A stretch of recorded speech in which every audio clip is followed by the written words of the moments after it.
เจ้าสบายดีข้าพเจ้าเอื้อทรบุญรักษ์มาแต่วิทยาลัยเทคนิควิชาชีพหลวงพระบางซึ่งมื้อนี้ก็รู้สึกดีใจที่ได้เข้ามาร่วมฝึกอบรมในหัวข้อ CCNA ในมื้อนี้เนาะเพราะว่าจะได้เอาบทเรียนจากเฮาฝึกนำทางอาจารย์เอาไปพัฒนาในการสร้างสูตรการสอนและก็สอนนักศึกษาเพิ่มเติมเนาะซึ่งว่าในการเรียนบรรยากาศในห้องก็ถือว่าสมบูรณ์เนาะมีทั้งทฤษฎีและปฏิบัติซึ่งว่าได้มีการปฏิบัติตัวจริงทางนำใช้เครื่องมือแล้วก็ทางใช้โปรแกรมจำลองเนาะ ฉะนั้นข้าพเจ้าก็ได้เอาจะเอาบทเรียนตัวนี้แหละไปสร้างแล้วก็ไปสอนต่อให้นักเรียนให้เกิดมาเอาเพิ่มเติมเนาะเจ้าขอขอบใจเจ้าสบายดีอ่าน้องซื้อกิตติศัยแซงทองมาจากวิทยาลัยเทคนิควิชาชีพหนองหบางนะวันนี้ก็ดีใจหลายที่ได้มาฝึกหัวข้อ CCNA เนาะเพราะว่าได้เรียนทางทฤษฎีปฏิบัติแล้วก็ได้จำลองที่สำคัญก็คือได้ลงปฏิบัติโดยการใช้เครื่องมือตัวจริงเพราะว่าเฮาเรียนจำลองมาแล้วเวลาใช้เครื่องมือตัวจริงเฮาก็จะได้รู้หลายอย่างแล้วก็อาจารย์เพิ่นสอนได้ดีหลายแล้วก็สามารถถามได้ทุกเรื่องอาจารย์เพิ่นเก่งหลายเลยแล้วก็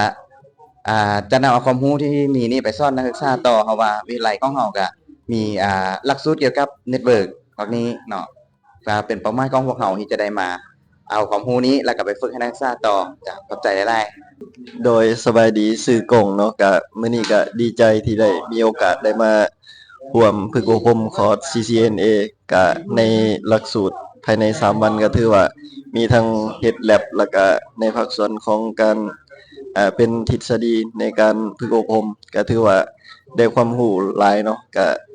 จะได้เอาในส่วนของการที่ได้ฝึกอบรมนี้ไปประยุกต์ใช้ในหน้างานตัวจริงเกี่ยวกับ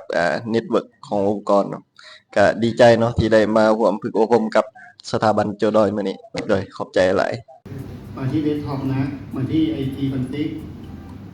นี่เป็นสแตติกแล้วก็พิมพ์เลยครับ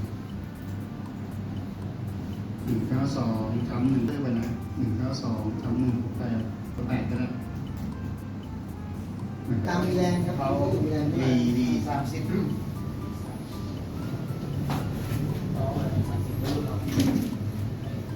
30F13 เข้าภาษาF13 นี่ F0 ของซิโก้รวมถึงบางแบรนด์มันเยอะเหมือนกันเนี่ยก็เลยเปิดเป็นก่อนอาจจะต้องเทค